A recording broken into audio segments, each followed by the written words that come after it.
This woman is an undercover cop. Today, she's disguised as a high roller to infiltrate a massive illegal gambling den.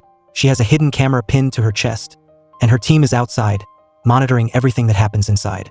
Despite her disguise, the head of the gambling den is sharp. He immediately recognizes that the brooch on her chest is actually a camera.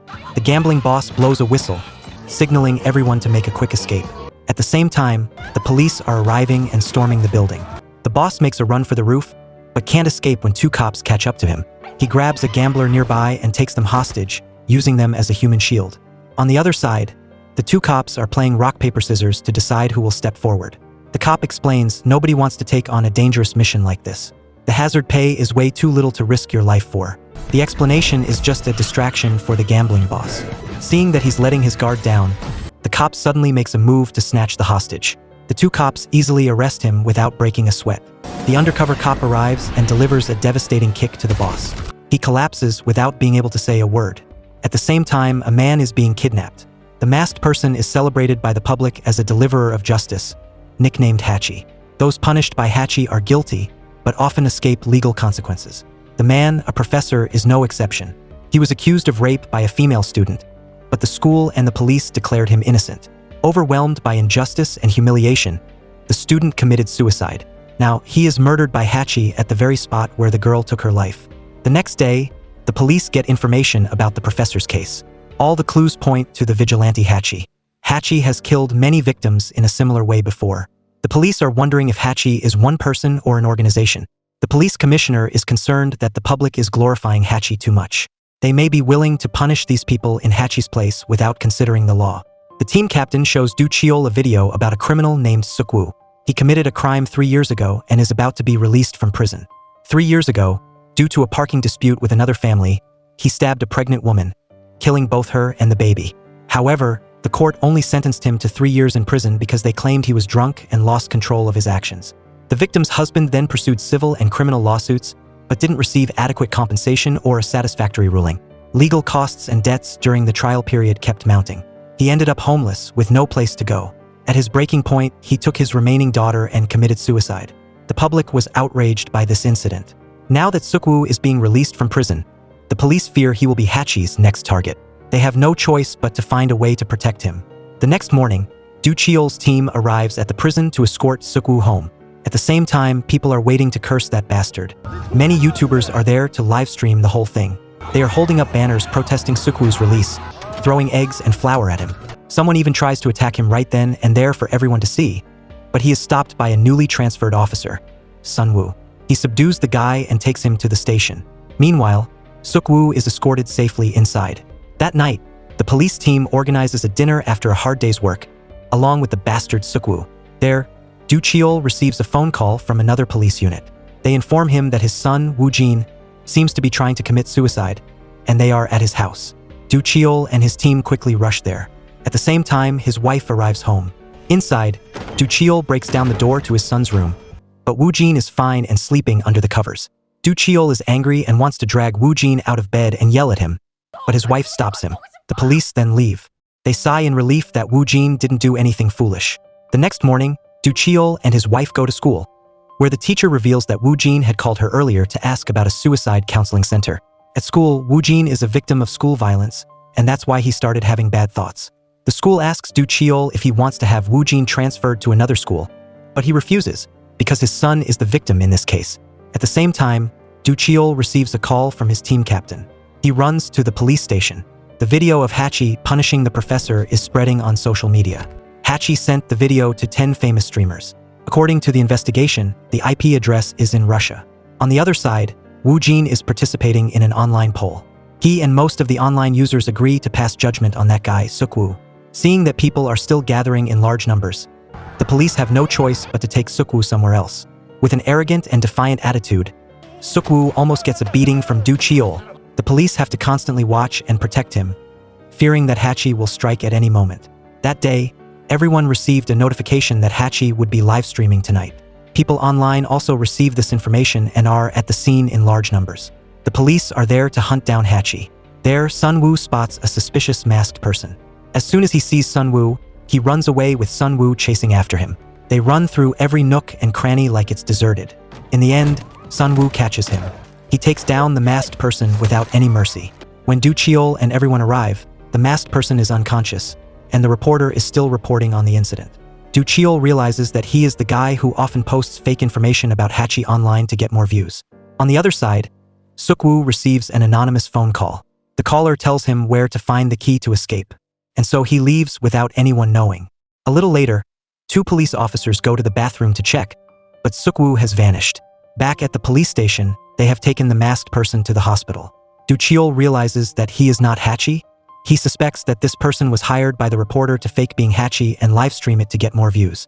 The next morning, Suk-woo is unexpectedly found dead. What's noteworthy is that the time Suk-woo escaped coincided with the time that people caught the masked person. Du Cheol feels that something is very suspicious. Immediately afterward, he goes to see the reporter who specializes in posting news about Hatche. He threatens to put him in jail if he keeps spreading false information. Du Cheol also reveals, "The girlfriend of the fake Hatche from yesterday has told us everything, that you were the one who told him to do that. From now on, if there is any news about Hatche, remember to tell us before broadcasting it." And so he nods in agreement, full of fear. Over here, Woo Jin continues to be bullied by his classmates at school. Just then, Sunwoo unexpectedly shows up to stop them. He takes down one of the bullies. The remaining bullies are scared stiff. A suspect that the police are focusing on in Suk-woo's death is Min Kong-hoon. They discovered that his car was at the place where Suk-woo was murdered. 2 years ago, his girlfriend died in a traffic accident. The perpetrators didn't receive adequate punishment, so Kong-hoon sought revenge but failed. According to the investigation, he is now a drug addict. Immediately afterward, Du Cheol's team goes to the car that Kong-hoon abandoned. Inside, there are instant noodles and personal belongings. It seems he's been living in the car for some time. They also find pictures of the room that Suk-woo had just moved into. Could Kong-hoon be the hidden Hatche? The team goes to an area where drug addicts often gather to look for Kong-hoon. There, Sunwoo unexpectedly asks Du Cheol, "If there's an emergency situation, can I take him down?" Du Cheol says, "No matter what happens, don't kill him." He's worried Sunwoo will make a mistake like when he arrested the fake Hatche the other day. After searching for a while, Sunwoo finds Kong-hoon.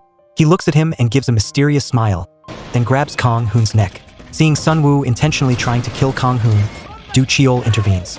Taking this opportunity, Kong-hoon makes a quick escape. Sunwoo chases Kong-hoon up to the rooftop. After a while, he grabs his neck.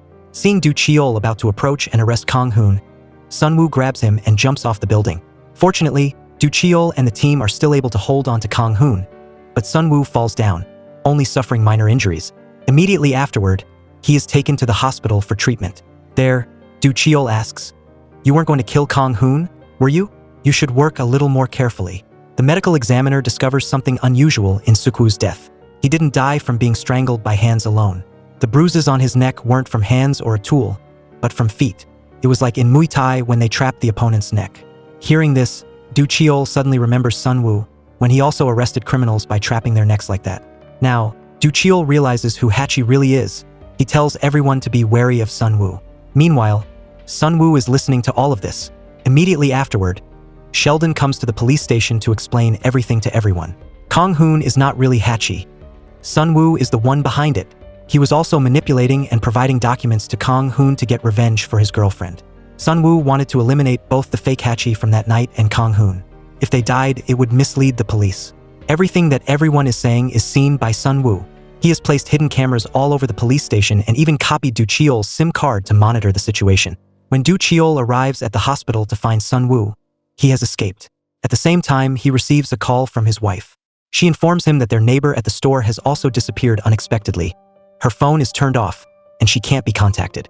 Rushing outside, Du Cheol receives an anonymous phone call, and the caller is none other than Sunwoo. Du Cheol advises Sunwoo not to touch the innocent woman, but how can he listen to Du Cheol? Immediately afterward, Sunwoo sends Du Cheol a video. His son Woo Jin is now in Sunwoo's hands. Immediately, Du Cheol heads to the meeting point with Sunwoo. On the other side, Goo's car is preparing to punish that woman. He believes that this woman framed her husband to take the insurance money of 1 billion won in a traffic accident that was planned. But it isn't true. She didn't frame her husband at all, and the insurance money was only 30,000 won, not 1 billion like the rumors on social media. A little later, Du Cheol arrives at the meeting point, and before him is the reporter who specializes in posting false news. He is tightly bound, and there are broken pieces of glass all around him. At the same time, the phone in his pocket rings. Du Cheol answers it, and the caller is Sun Woo. He informs him that Woo Jin isn't there right now. Not far away, the girl that Sun Woo kidnapped is in the car with a steel bar pointed at her. If Du Cheol makes a mistake or tries to rescue her, she will die. Immediately, Sun Woo makes a condition to release Du Cheol's son Woo Jin. He must kill the reporter with his own hands. Sun Woo believes that he has harmed many innocent people with false information and also affirms that he is not Hatche. The reporter is the one who created Hatche. Sun Woo gives Du Cheol another choice. He wants Du Cheol to kill the girl over there and blame it on the reporter under the name of Hatche. Sun Woo is intentionally manipulating Du Cheol. He wants to turn Du Cheol into a bad person, into the next Hatche. But how can he? Sun Woo challenges Du Cheol, saying that if he catches him, it will be useless, because those people there, and even his beloved son, won't be able to survive. Du Cheol rejects all of the crazy plans that Sun Woo has created. He moves to free the woman, and Sun Woo appears. He continues to use Woo Jin to threaten Du Cheol. At the same time, Du Cheol receives a notification from his teammate that they have found Woo Jin and are rescuing him. His son is safe on the other side. It's his turn to handle this Hatche. Without a moment's hesitation, Du Cheol attacks Sun Woo, but Du Cheol can't defeat him. Sun Woo gets into the car and floors the gas pedal, then continues to attack Du Cheol. Du Cheol can't fight back. Sun Woo traps him in a position where he can't escape. On the other side, the team captain is on his way there. The woman's car suddenly rushes forward, but he manages to swerve successfully. The tail of his car hits the front of the other car, which accidentally saves the woman's life. Back with Du Cheol and Sun Woo, they are still fighting each other. After a struggle, Du Cheol finally defeats him. Du Cheol takes out his handcuffs to handcuff Sun Woo, but he uses his familiar neck trap to escape. Then Sun Woo gets into the car to escape. The team captain arrives just in time to pick up Du Cheol and chase after Sun Woo. Reaching the end of the tunnel, the police have blocked all the exits. There's no other choice. Sun Woo swerves the car and heads back toward Du Cheol. He is planning to sacrifice himself to ram into the two of them. Fortunately, the team captain manages to swerve in time to avoid it. The crash is too strong, and Sun Woo falls unconscious. Du Cheol moves forward to perform CPR on him. Thanks to the timely first aid, Sun Woo is rescued. Before being transferred to the hospital, Du Cheol doesn't forget to handcuff Sun Woo. He must always be wary of this treacherous Hatche. Under Du Cheol's hand, the police finally dismantle the serial murder case and capture Hatche alive, the self-proclaimed deliverer of justice. That's the end of the film. Hope you liked it.